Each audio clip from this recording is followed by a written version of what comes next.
Ana Catalina Emmerich, tomo 9. Viaje de Jesús al país de los Reyes Magos y a Egipto.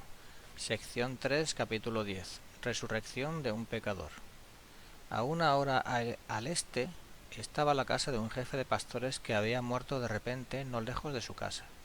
La mujer y los hijos estaban en la mayor aflicción. La familia envió mensajeros a Jesús y a la gente del lugar invitándolos al entierro. Jesús fue allá con sus 3 jóvenes, con Salatiel y su mujer y otras personas más, unas 30. El cadáver estaba pronto para ser llevado, puesto bajo un emparrado de plantas delante de la casa. Este hombre había muerto en castigo de sus pecados. Oprimía a los trabajadores y como algunos de estos se fueron del lugar, se apropió de sus objetos. Precisamente ahora acababa de apoderarse del campo de un colono y le sobrevino el castigo. Delante del cadáver habló Jesús diciendo que ahora nada le aprovecha su cuerpo, su casa que debió pagar, sus campos. Dijo que había amontonado deudas pesadas sobre su alma por causa de su cuerpo, deudas que ahora ya no podía satisfacer. La mujer del hombre estaba sumamente triste y decía: el rey de los judíos de Nazaret podría resucitar a los muertos. Si él estuviera aquí. Jesús dijo: sí, el rey de los judíos lo puede hacer, pero se lo persigue porque lo hizo y lo quieren matar a él, que da la vida, y no lo quieren reconocer como el Mesías. Dijeron todos: si él estuviera entre nosotros, lo reconoceríamos por Mesías. Jesús quiso ponerlos a prueba. Les habló de la fe. Si ellos creían en ese rey de los judíos, él podría ayudarlos. Luego separó a la familia del difunto, a Salatiel y a su mujer, y a los demás los mandó que volviesen a sus casas.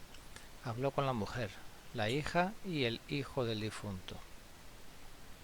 La mujer dijo antes que Jesús alejase a los demás: Señor, tú hablas como si fueses ese rey de los judíos. Jesús le indicó que callara. Cuando se hubieron alejado los demás, dijo a los presentes que si escucharan sus enseñanzas, creyeran en él y le siguieran, callando lo que iba a suceder, el muerto volvería a la vida, pues su alma aún no ha sido juzgada y está en el campo donde murió y se apropió de lo ajeno. Ellos prometieron de corazón obediencia a sus enseñanzas y callar el hecho, y Jesús se encaminó al campo donde había muerto el hombre. Yo he visto el estado del alma del difunto. La vi sobre el lugar de su muerte, en un círculo, en una esfera donde se le mostraban cuadros de todos sus pecados y todas las consecuencias que de esos pecados se derivan, y esto consumía y devoraba de pena a esa alma. He visto también todos los castigos que debía sufrir por sus pecados, y recibió en ese estado una vista de los dolores de Jesús, satisfactorios de las culpas cometidas. Mientras esa alma estaba así desgarrada por el dolor y pronta para entrar en el castigo, Jesús oró y llamó a esa alma con el nombre Nazar, que así se llamaba el hombre, para que volviera a entrar en su cuerpo. Dijo a los presentes: en cuanto lleguemos encontraremos a Nazar sentado y con vida. Yo vi las palabras de Jesús y a esa alma volar al cuerpo, estrecharse la esfera y entrar en su boca. Vi al hombre levantarse al punto y sentarse en su cajón. Yo veo siempre al alma humana como posando sobre el corazón, de donde parten infinidad de hilos o líneas a la cabeza. Cuando Jesús volvió con sus acompañantes a la casa, encontraron a Nazar envuelto en las telas de la sepultura, con las manos atadas, sentado en su cajón. Su mujer le desató las manos y él se levantó del cajón. Se echó a los pies de Jesús y quería abrazar sus rodillas. Jesús se apartó, le mandó que fuese a lavarse, a purificarse y a mantenerse oculto en la casa, hasta que él se alejase, y a no hablar de su resurrección. La mujer lo llevó a un lugar oculto de la casa, donde se lavó y se vistió. Jesús, con Salatiel y los 3 jóvenes, tomaron algún alimento y permanecieron en la casa. El sarcófago fue guardado en el sótano. Jesús enseñó allí hasta entrada la noche. Al día siguiente Jesús lavó los pies a Nazar y lo amonestó a cuidar más de su alma que de su cuerpo y a reparar todas las injusticias. hizo traer a sus hijos, les habló de la bondad de Dios, que su padre había experimentado, los exhortó al temor de Dios, los bendijo y los llevó ante sus padres. También a la mujer la llevó ante el marido y le dijo que lo tuviera como un hombre nacido de nuevo y que viviesen más austera y honestamente. Habló muchas cosas sobre el matrimonio con las comparaciones de la viña y de los sembrados. Se volvió a Salatiel y le dijo: Tú te has movido por la belleza exterior de tu mujer. Piensa cuán bella y preciosa es un alma, por la cual Dios mandó del cielo a su Hijo, para que con los dolores y muerte de su cuerpo se salvaran las almas. Quien cuida su cuerpo descuida su alma. La belleza despierta la pasión, y la pasión echa a perder el alma. La incontinencia es como una planta parásita y trepadora, que ahoga el trigo y es vicio. Así les habló del trigo y de la vid, y que debían arrancar especialmente dos clases de plantas parásitas, del trigo y de la vid. Por último les avisó que el sábado estaría en Kedar, donde enseñaría en la escuela, donde podrían oír cómo hacerse partícipes de su reino, y cómo seguirle a él. Como le preguntaran por qué quería ir a donde estaban los paganos que adoran a las estrellas, contestó que tenía allí amigos que, siguiendo una estrella, fueron a saludarlo cuando él nació.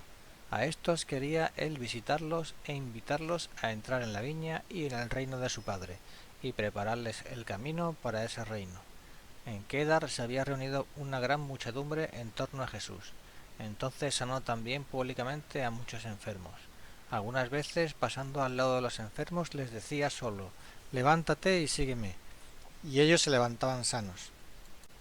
La admiración y la alegría de todo el país se hizo tan extraordinaria que si Jesús no se retiraba se hubiese producido un levantamiento general en su favor. Salatiel fue con su mujer a Kedar, donde Jesús les habló de nuevo sobre su estado, diciéndoles cómo debían conducirse en todos los casos para llegar a ser una vid noble que diera tales frutos que pudiesen sus hijos ser un día discípulos de los apóstoles y de los mártires. Les recomendó la pureza de costumbres, la oración, la mortificación y la absoluta continencia después de la concepción.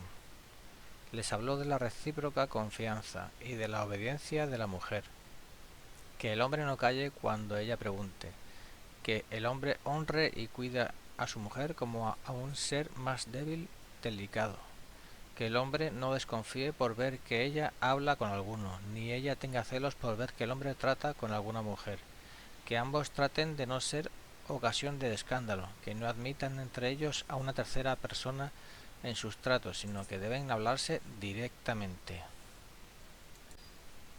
Dijo a la mujer que fuera una piadosa Abigail. Les señaló una región buena para sembrar trigo. Les mandó hacer un cerco en torno del viñedo, entendiendo la observancia de sus avisos. Antes de abandonar Kedar, habló largamente en la sinagoga, declarando en general varias enseñanzas que había dado en particular. Habló de la caída del primer hombre, en modo sencillo, claro y con imágenes, de la progresiva corrupción de los hombres, de la misericordia de Dios, que eligió al pueblo hebreo, y de todo lo hecho hasta la Virgen Santísima, del misterio de la encarnación y de la renovación de lo caído en el Hijo de la Virgen hasta sacar al hombre de la muerte a la vida eterna. Se llamó a sí mismo el grano de trigo que debe ser enterrado para resucitar. Ellos no entendieron esto. Les dijo que procurasen seguirlo no solo en este corto camino, sino hasta el último juicio. Les habló de la resurrección de los muertos y del juicio final, que vigilasen. Refirióse al siervo inútil. El juicio viene como el ladrón por la noche. En cada momento puede venir la muerte. Ellos, los ismaelitas, son los siervos. Sean fieles. Melquisedec fue su figura. Su sacrificio fue de pan y vino. En él será su carne y su sangre. Al fin les dijo que él era el Salvador. Muchos, entonces, se volvieron algo esquivos y retraídos. Otros, al contrario, más consolados y animosos. Les recomendó el amor mutuo, la compasión y la participación en el dolor y la alegría común como miembros de un mismo cuerpo. En esta enseñanza estaban presentes algunos paganos de la otra parte de la ciudad, que escucharon desde cierta distancia. Habían sido hasta entonces muy contrarios a los judíos. Ahora se acercaron a ellos y les preguntaban muchas cosas de Jesús, de sus enseñanzas y de sus milagros. Capítulo 11. Jesús llega a la primera ciudad de los magos. Cuando Jesús abandonó con sus 3 jóvenes a Quedar, le acompañaron un trecho el jefe de la sinagoga, Nazor, descendiente de Tobías, Salatiel, el joven Tito y Eliud. Pasaron el río a través de la ciudad pagana, donde se celebraba una fiesta de ídolos y se ofrecía sacrificios. El camino llevaba hacia el oriente, luego al sur, entre 2 barrancos, a veces entre paganos, a veces entre campos judíos. Había una arena amarilla y piedrecitas blancas. Cuando llegaron a un lugar verde, donde había una tienda grande y otras más pequeñas entre palmeras, se despidió Jesús de sus acompañantes, les bendijo y siguió hasta las tiendas de los magos o astrólogos. El día iba cayendo cuando llegó Jesús junto a un hermoso pozo en una pequeña hondura, rodeado de un vallado, donde había un instrumento para sacar agua. Tomó agua y se sentó junto a la fuente. Los jóvenes le lavaron los pies y Jesús a ellos. Era una escena conmovedora. En esta pradera había palmeras, prados y grupos de tiendas desparramadas. Se veía sobresalir de la comarca una torre alta como una pirámide, más o menos como una iglesia. De vez en cuando salía alguno a mirar con recelo a Jesús y a sus acompañantes, pero nadie se acercó. No lejos del pozo se levantaba la tienda mayor, que tenía varios pisos en forma de torres puntiagudas y se componía de tiendas unidas y cubiertas con cueros, artísticamente arregladas. Salieron de la tienda principal 5 hombres con ramas al encuentro de Jesús. Cada uno tenía una rama con una fruta diferente. Uno tenía hojas amarillas y frutos, otro bayas coloradas, otro una palma, otro una vid con hojas y el quinto traía uvas. Vestían túnicas hasta las rodillas y arriba otro vestido de lana fina, de fina trama. Eran de rostro blanco, barba corta y negra y cabellera larga y rizada. Sobre la cabeza llevaban una especie de mitra. Vinieron contentos al encuentro de Jesús. Lo saludaron y lo invitaron a entrar en la tienda, mientras le ofrendaban las ramas que traían. A Jesús le dieron la rama de la vid, y el que los guiaba tenía otra en su mano. En la tienda se acomodaron sobre grandes almohadones que tenían delante adornos de borlas. Les ofrecieron frutas. Jesús habló poco. Luego los llevaron a otra tienda, donde había cierto número de divisiones con poltronas para descansar. En el centro estaba instalado el comedor. En el medio de la sala se levantaba una columna que sostenía el edificio, artísticamente adornado de hojas, frutas, vides y entre ellas cabecitas tan expresivas que parecían naturales. Pusieron delante del Señor una mesita baja, extendieron una alfombra con figuras de hombres en diversas actitudes y pusieron encima recipientes y comestibles. Las paredes interiores estaban cubiertas de colgaduras y telas. Cuando estuvieron acomodados, Jesús y sus 3 jóvenes les ofrecieron unas tortas que en el medio estaban más prensadas, fruta y miel. Ellos se sentaron con las piernas cruzadas en torno de sus mesitas, sobre las cuales había fuentes. Servían a sus huéspedes turnándose. Delante de la tienda, afuera, estaban los criados que preparaban y ordenaban los alimentos que llevaban adentro. Los he visto ir a una cocina y traer unas aves que estaban asándose sobre asadores. Esta cocina era una especie de hogar y se veía salir el humo por la parte superior.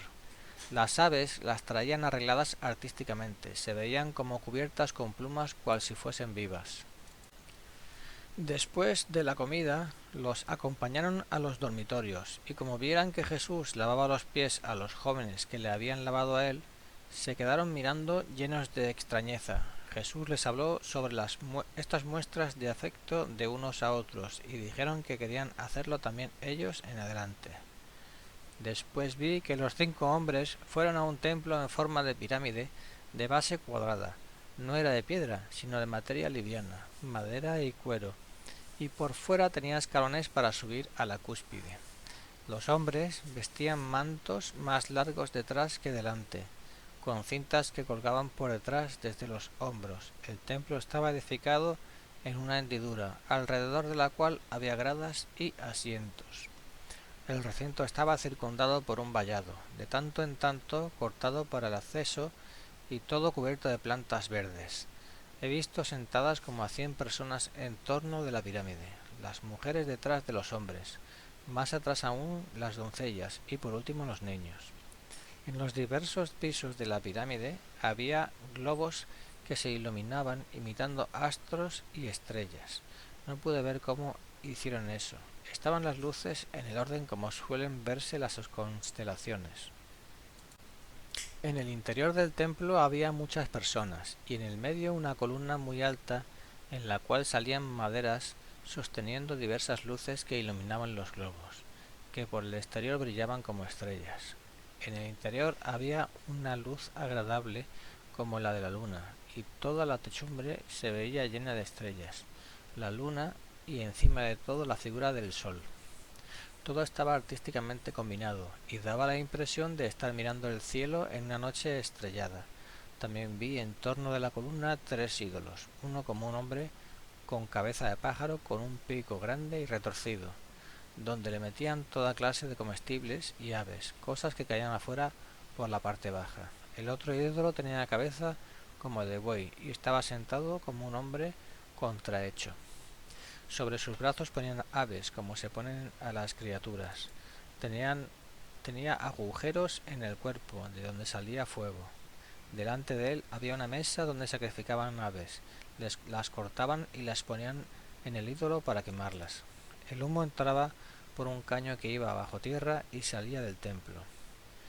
No se veían llamas, pero sí a los repugnantes ídolos colorearse por el fuego interior entre la media luz del templo. Comenzaron un canto muy armonioso, a veces una sola voz, luego todo el coro.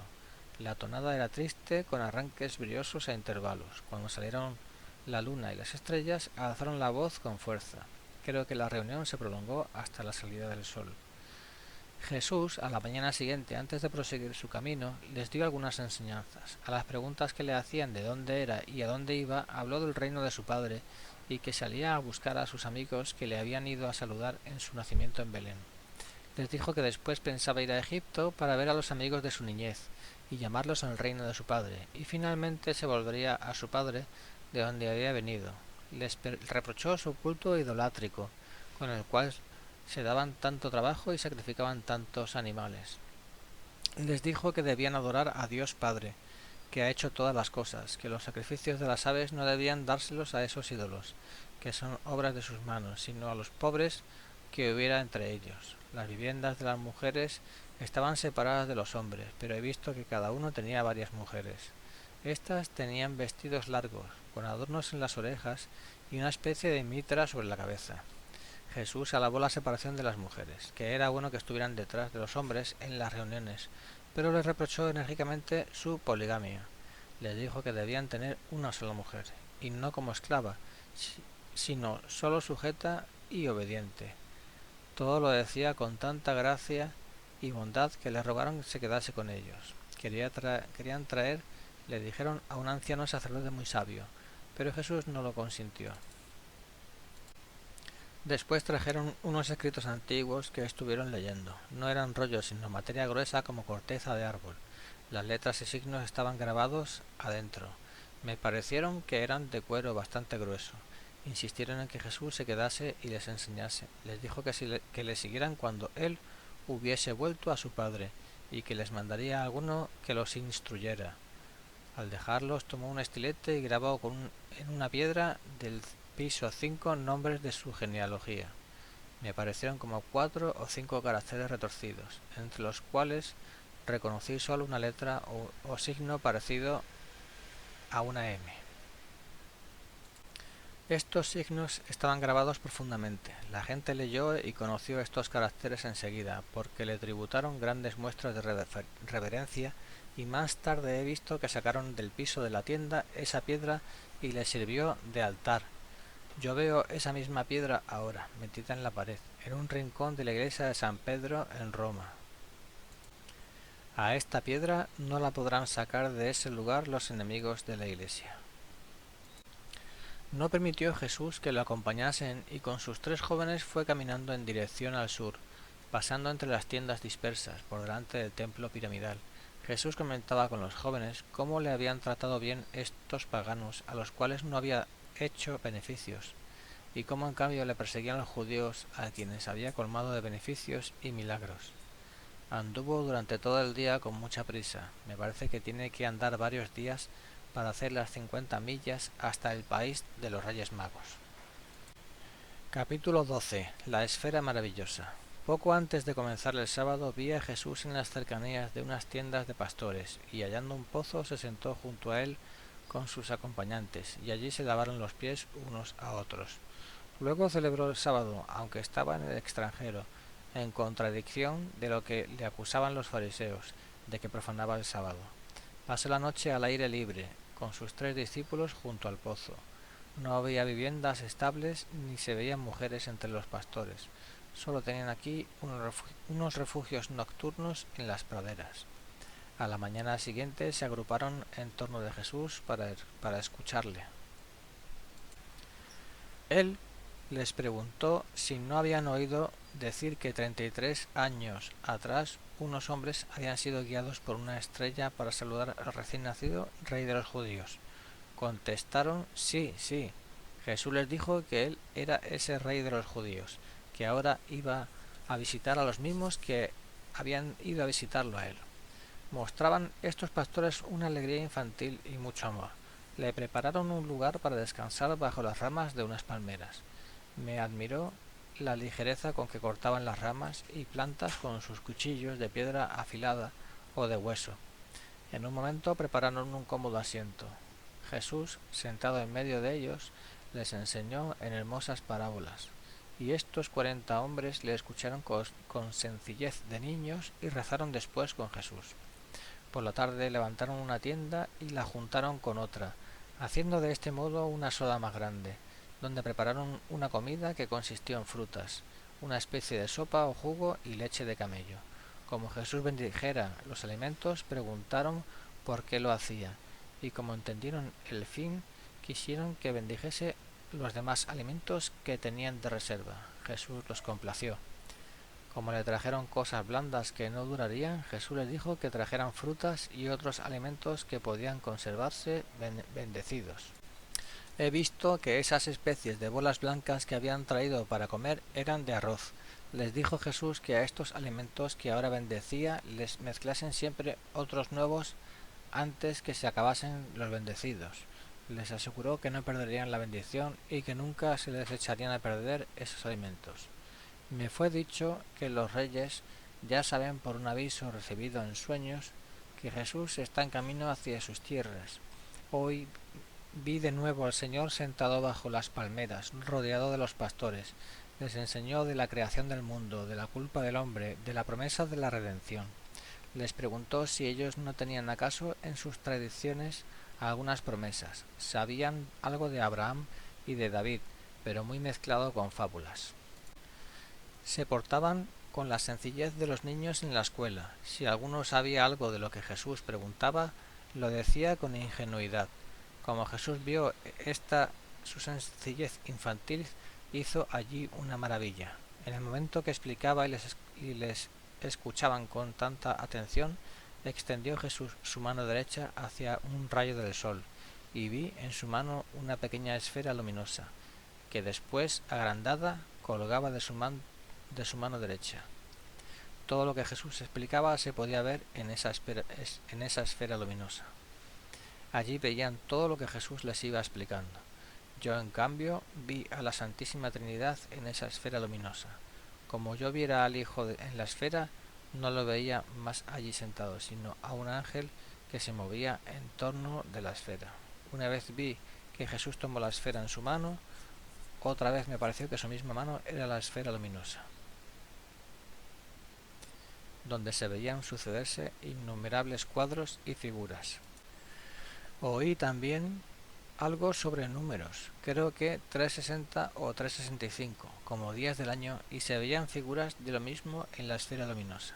Jesús les enseñó después una oración breve, que me recordó al Padre Nuestro, y les señaló 3 intenciones con las que convenía que orasen. Una, acción de gracias por la creación; la segunda, por la redención; y la tercera, creo recordando, el juicio final. En esa esfera luminosa he visto desenvolverse todos los cuadros de la creación, de la caída del hombre y luego de la redención, con los medios para participar de esa redención y salvación. En los cuadros de la creación se veía cómo todas las cosas creadas venían de la Santísima Trinidad por medio de rayos luminosos. Otros cuadros se desarrollaron arrancados de ese centro. Jesús les hizo entender, por haberse formado y salido de su mano la esfera luminosa, que toda la creación salió del poder de Dios. El colgar la esfera como de un hilo de su mano explicó el peligro de esa creación separada de Dios por el pecado, y el tenerla por último en su mano era para dar una idea de su poder en el juicio final. Habló de los años y días conforme a lo que veían en esos cuadros de la creación, y del trabajo, descanso y culto a Dios. Cuando Jesús terminó su explicación, se desvaneció la esfera luminosa sin saberse cómo se había formado. Las gentes quedaron tan admiradas y llenas de confusión por su propia miseria que, juntamente con los 3 jóvenes, se echaron al suelo con el rostro pegado a la tierra, llorando en actitud de adoración. También Jesús se mostró afligido y se postró como los otros sobre su rostro. Después de algún tiempo, los jóvenes se alzaron y Jesús y los demás se levantaron.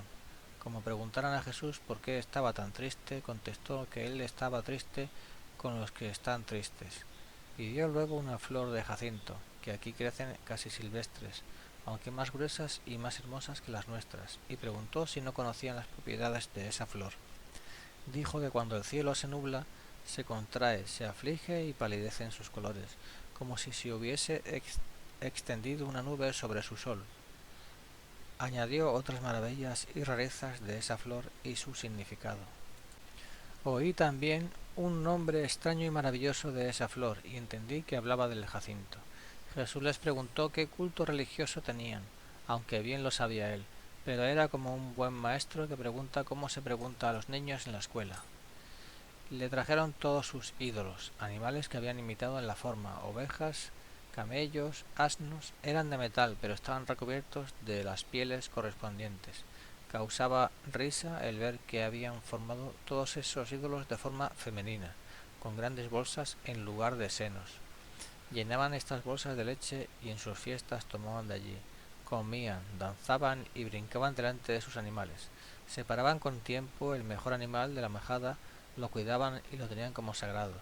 Luego hacían el ídolo, tomando como modelo el animal elegido, y de su leche echaban en los senos.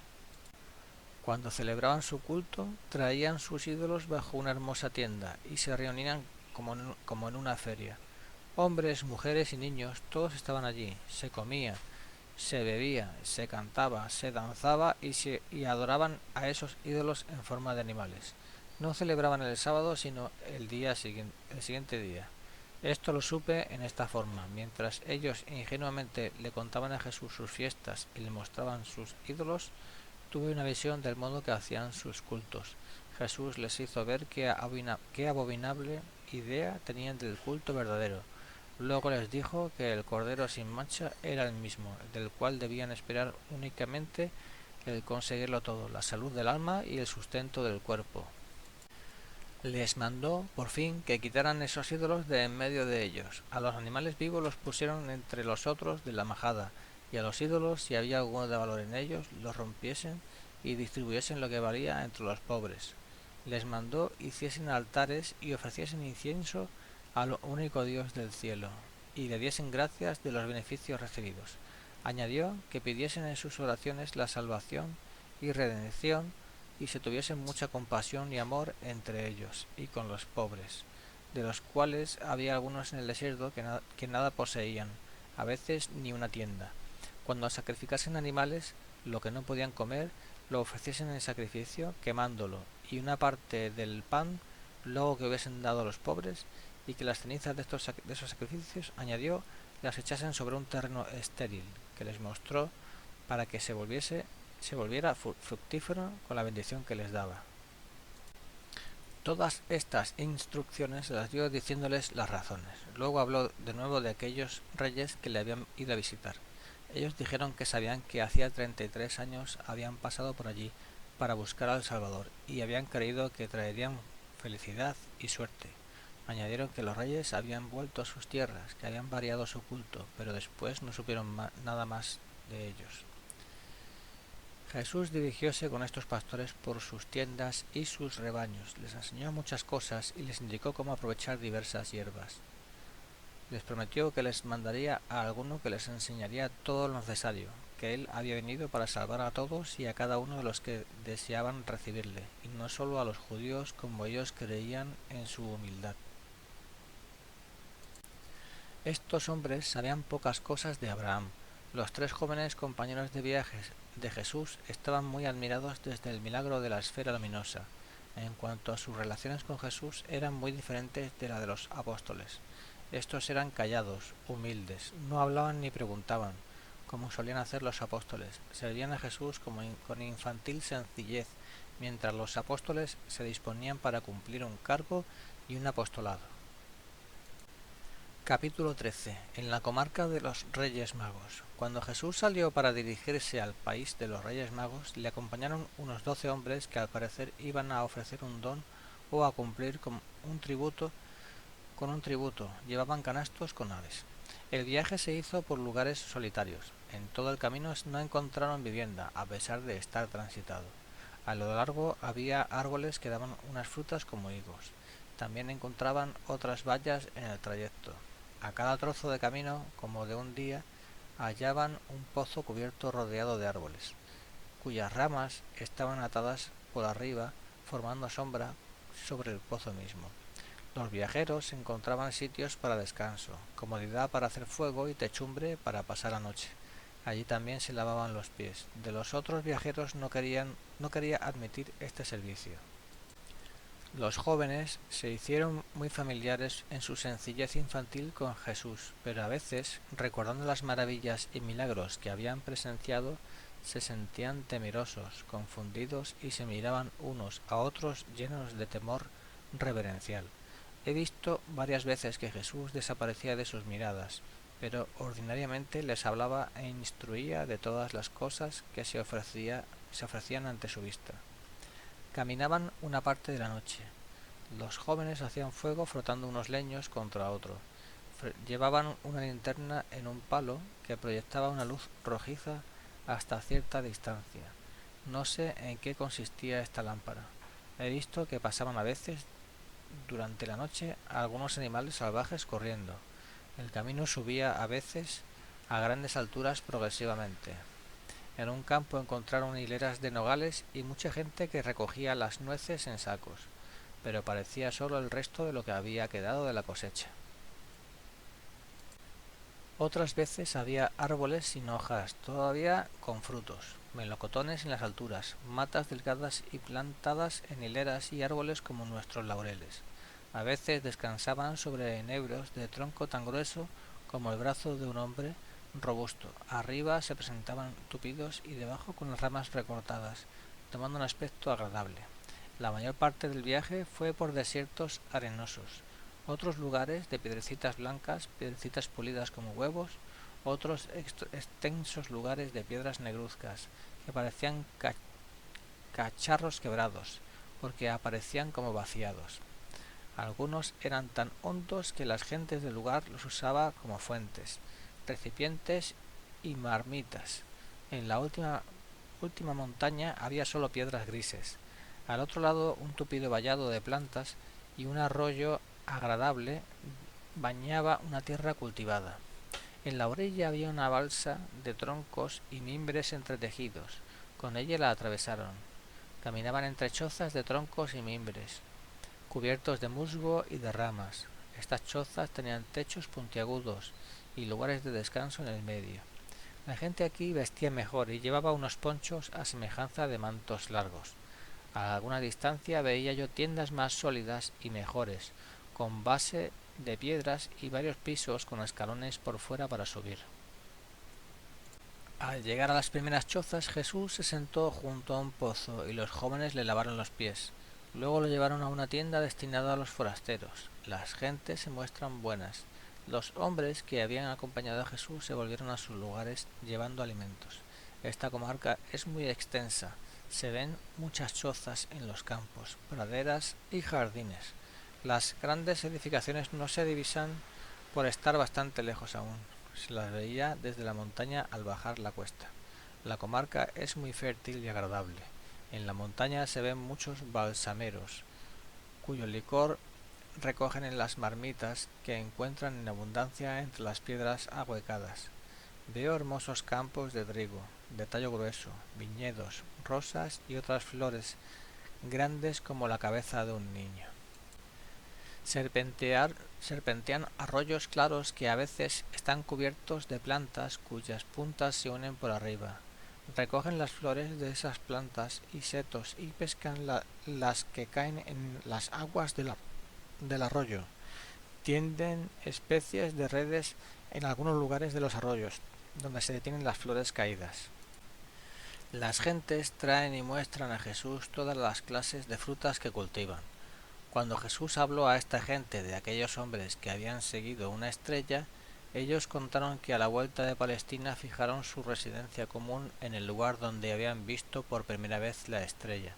Edificaron una pirámide donde oraban y en derredor una ciudad de tiendas para vivir juntos, pues antes habían vivido separados. Tenían la seguridad de que el Mesías los visitaría un día, y si él los dejaba, ellos querían seguirle. Mensor, el más anciano, vivía aún con buena salud. Teoqueno, el segundo en edad, vive pero ya no puede caminar por la debilidad. Saír, el tercero, había muerto hacía unos años y su cuerpo descansaba sin corrupción en una de las pirámides sepulcrales. En cada aniversario de su muerte la gente va a su sepulcro y lo recuerdan con solemnidad. Conservan entre ellos el fuego. Preguntaron a Jesús sobre algunas personas del séquito de los reyes que se quedaron en Palestina y enviaron un mensajero al rey Mensor con la noticia de que les parecía había llegado un enviado de aquel rey de los judíos que ellos habían visitado hacía años. Como comenzaba el sábado, pidió Jesús una tienda para sí y sus acompañantes. Como no usaban aquí las lámparas de acuerdo con el rito judaico, se prepararon una y festejaron el sábado. Capítulo 14. Jesús se dirige al palacio del rey Mensor. Cuando el rey recibió el aviso de la llegada del enviado, hizo grandes preparativos para recibirlo. Ataban las copas de los árboles formando arcos de triunfo, que adornaban con telas, colgaduras, hojas y frutas. Fueron enviados 7 hombres vestidos con solemnidad, con mantos largos que se arrastraban, con adornos de oro y con turbantes adornados de plumas variopintas. Estos debían ir a la tienda donde estaba Jesús e invitarlo a pasar al palacio de Mensor. Jesús les habló, mostrándose contento de encontrar entre los paganos gente de buen corazón. La comarca donde viven los reyes, mejor que una ciudad, es un parque hermoso con varias edificaciones grandes y agradables. La casa principal es parecida a un castillo. Tiene bases de piedra y sobre ellas se levantan varios pisos. La parte baja se compone de bases de paredes no cerradas y en la parte alta están las habitaciones. Alrededor del palacio hay balcones cubiertos. Se ven varios de estos castillos unidos entre sí por sendas y caminos. Están adornados con piedras de diferentes colores, con los cuales forman estrellas, flores y dibujos diversos. Las sendas van por entre jardines y prados de hierba verde, con manchones de flores y hermosos árboles de hojas finas. Parecen mirtos, laureles y arbustos aromáticos. En medio de uno de estos parques Se ve una fuente de agua que salta con fuerza arrojando sus gotas a distancia. Hay asientos en torno y detrás está el templo con pórticos y columnas. De un lado está abierto y del otro tiene puertas que llevan a las sepulturas, entre ellas a la del rey Sair. El templo forma una pirámide de base cuadrada, pero no tan chato como el que había visto ya en este viaje. Corren escaleras alrededor de la pirámide hasta la parte superior, que es transparente. Ve una tienda donde reciben instrucción los niños que ocupan un lado de la casa. Las niñas están separadas. Las viviendas de las mujeres están fuera de este conjunto de casas. No es posible decir con qué delicado arte está todo ordenado aquí. Todo es limpio, sencillo, liviano, de gusto infantil. Por todas partes hay hermosos jardines y asientos para descansar. He visto una casa donde se podía contemplar toda clase de pájaros raros que revoloteaban dentro. Más lejos, tiendas y talleres donde viven trabajadores de varios oficios y obreros del metal. Vi extensas praderas con cantidad de camellos, asnos grandes, ovejas de lana fina y vacas algo diferentes de las nuestras. Tenían las cabezas más pequeñas y los cuernos más gruesos. No hay montañas altas sino colinas. En estas he visto que por arriba barrenaban el interior en busca de oro y otros metales. Si en la punta del barreno aparecían señales de oro o de otro metal precioso, entonces se abrían paso por los lados de la colina hasta llegar a la mina. El oro lo fundían allí mismo, en las cercanías de la colina. No quemaban leña, sino unos trozos oscuros o más claros que sacaban excavando la tierra. Mensor, aunque creyó que solo venía un enviado de Jesús, puso en movimiento a toda la ciudad para recibirlo solemnemente como si fuera el rey de los judíos mismo. Tomó consejo con los otros jefes y sacerdotes para preparar el recibimiento. Se repartieron mejores vestidos, se distribuyeron regalos, los caminos fueron arreglados y adornados. Todo era seriedad, regocijo y expectación. Mensor venía al encuentro de Jesús montado en un camello ricamente enjaezado, que llevaba recipientes como cajones a los lados, con un séquito de 20 hombres de los más nobles del país, algunos de los cuales le habían acompañado en el viaje a Palestina hacía 33 años. Jesús iba con sus 3 jóvenes y los 7 mensajeros enviados antes. La comitiva de Mensor cantó una melodía triste, aunque solemne, como la que habían cantado la noche que salieron para Belén. Mensor, el más anciano de los 3 reyes, de un color algo moreno, se llevaba una mitra con turbante blanco y un manto blanco y largo con adornos de oro. Como signo de honor precedía a la comitiva una especie de bandera o trofeo que flotaba en el aire sujeta a una asta larga terminada en punta. El sendero atravesaba la pradera, en cuyo centro sobresalía un musgo blanco como hongos. Al llegar a la fuente, rodeada de plantas cortadas con arte formando un pabellón, Mensor bajó de su camello para esperar a Jesús que se acercaba. Uno de los 7 mensajeros se desprendió de la compañía de Jesús y anunció a Mensor su proximidad. Entonces sacaron de los cofres que tenían a los lados del camello vestiduras muy ricas con adornos de oro, vasos de oro, vasijas llenas de frutas, y colocaron todos estos regalos sobre una alfombra extendida junto a la fuente. El anciano Mensor, sostenido por sus familiares, se adelantó humildemente hacia Jesús, teniendo en su mano derecha una vara larga, adornada de oro, que terminaba arriba como un cetro. Al ver a Jesús, recibió, como en Belén, una sobrenatural iluminación que le hizo caer el primero de rodillas, en Belén como aquí, mientras le entregaba su bastón de mando. Jesús se apresuró a levantarlo del suelo. Luego se hizo traer los regalos y se los ofreció al Señor, el cual los entregó a los discípulos, que los volvieron a poner sobre el camello. Jesús tomó los vestidos, pero no se vistió con ellos. Mensor le regaló también el camello, pero Jesús se lo agradeció sin aceptarlo. Se pusieron bajo el dosel de plantas, junto a la fuente, donde Mensor le ofreció una bebida refrigerante, echando en el agua fresca algunas gotas de esencia de bálsamo que llevaba en frascos. Le ofreció sobre pequeños platillos varias clases de frutas. Con mucha humildad y alegría infantil preguntó a Jesús sobre el rey de los judíos, pues seguía creyendo que era solo un enviado de ese rey, aunque sentía un interior movimiento que no sabía explicarse. Los demás hablaron con los jóvenes y lloraban de alegría al saber que Eremenciar era un hijo de aquellos que había acompañado a los reyes y se habían quedado en la Palestina. Estos reyes eran descendientes de Abraham por su mujer Ketura. Mensor deseaba que Jesús se sentase sobre su camello para ir al palacio, pero Jesús quiso marchar delante del cortejo. Después de una hora llegaron junto a las blancas colgaduras que circundaban la casa de Mensor. Bajo el arco de triunfo levantado se adelantó al encuentro de Jesús un cortejo de doncellas muy ataviadas, con canastillos llenos de flores que echaban en el camino por donde debía pasar Jesús. Iban por una senda sombreada por árboles, las puntas de los cuales, inclinadas y atadas, formaban una tupida avenida. Las doncellas llevaban bajo sus mantos túnicas blancas, sandalias en los pies con la punta levantada, en la cabeza cintas blancas, y en el cuello, brazos y pecho adornos de flores y plumas variopintas. No llevaban velo, pero vestían muy modestamente. Al término de la avenida había un puente cubierto sobre el río que bañaba el parque. Delante del puente fue recibido bajo un arco de honor por 5 sacerdotes de largas vestiduras, manípulos que tocaban el suelo y coronas con puntas y una especie de escudito cordiforme sobre la frente, de la cual salía una punta.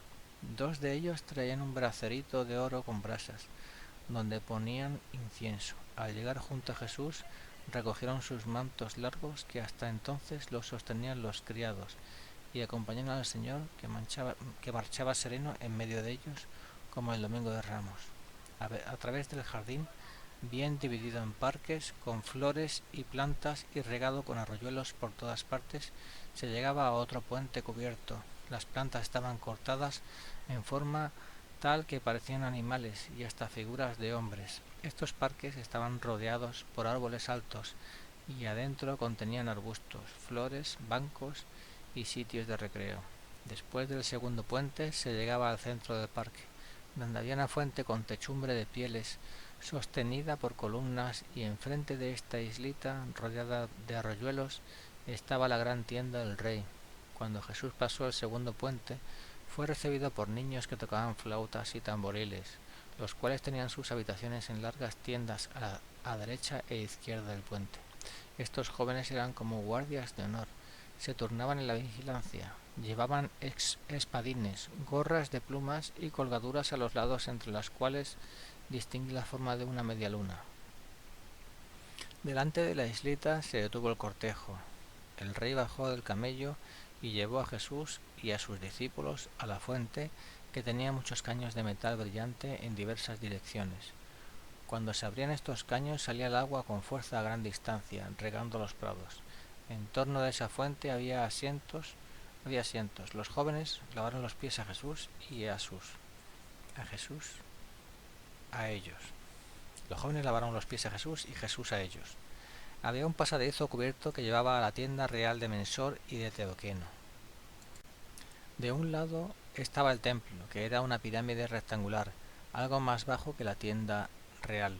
En el templo estaban las tumbas de los reyes difuntos, y en torno corrían escaleras descubiertas que llevaban hasta la cúspide transparente. Entre el templo y la fuente de la isleta estaba el fuego sagrado, que conservaban en una excavación cubierta con una semiesfera terminada en una figura como una banderilla en la mano. Este fuego lo mantenían siempre encendido. Se veían las llamas que no salían fuera del borde. Los sacerdotes lo mantenían echando, carbones que extraían de la tierra. El palacio de los reyes tenía varios pisos. La parte inferior, que contenía árboles, jardines y paseos, servía de recreo a Teoqueno, que ya no podía andar. Había escaleras cubiertas que iban a los diversos pisos. Las ventanas estaban sin orden simétrico. Adornaban el techo banderitas, estrellas y lunas. Después de un descanso junto a la fuente, llevaron a Jesús al palacio, a una sala espaciosa de forma octogonal, con una columna de sostén en medio. En derredor de esta columna había placas redondas, unas sobre otras, para depositar sobre ellas diversos objetos. Las paredes estaban cubiertas de tapices con figuras de flores y de niños con copas en las manos. El piso estaba cubierto de alfombras. El Señor se hizo conducir a donde estaba Teoqueno, que vivía en la parte inferior. Descansaba sobre almohadones, y luego tomó parte en la comida donde se veían fuentes y recipientes muy hermosos. Los alimentos los traían ordenados en forma artística. Los vasos eran de oro. Entre las frutas había una gruesa y amarilla coronada de hojitas. Los panales eran grandes. Jesús comió solo pan y algunas frutas y bebió en un vaso que no se había usado nunca. Lo veo ahora comer en medio de gente pagana, cosa que no solía hacer. Después lo vi enseñando todo el día. Solo de tanto en tanto tomaba algún alimento. Enseñó durante la comida y al fin dijo que no era el enviado del rey, sino el Mesías mismo. Todos se echaron al suelo, llenos de reverencia, llorando de emoción. Mensor, especialmente, no sabía contener sus lágrimas de alegría y de admiración al ver que el Mesías se había dignado venir hasta ellos. Jesús declaró que había venido tanto para los judíos como para los paganos, para todos aquellos que quisieran creer en él. Pensaban que era el tiempo de dejar su país y seguirle a la Judea. Jesús les dijo que su reino no era temporal, que ellos se escandalizarían al saber cómo lo tratarían y que los judíos lo matarían en Palestina.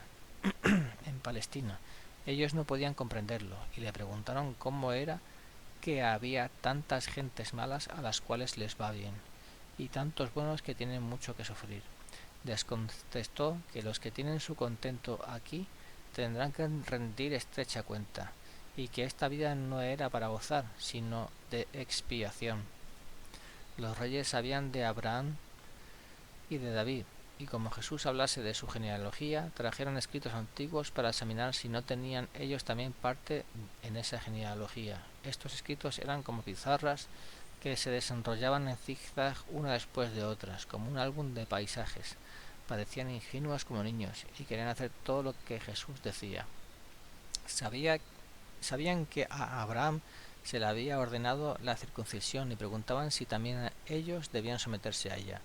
Jesús les contestó que ya no era necesario, puesto que ya ellos habían cortado sus pasiones malas y que siguiesen haciéndolo.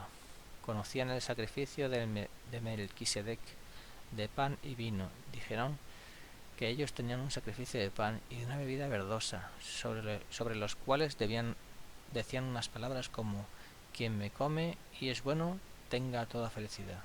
Jesús les dijo que el sacrificio de Melquisedec era un símbolo de otro sacrificio santo y que él era ese sacrificio.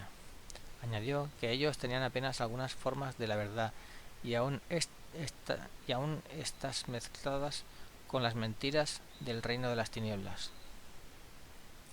La noche anterior a la llegada de Jesús y las siguientes se iluminaban todos los caminos que llevaban al palacio real y hasta muy lejos. Encima de palos largos había esferas luminosas y transparentes, y sobre cada una de estas había una estrella luminosa.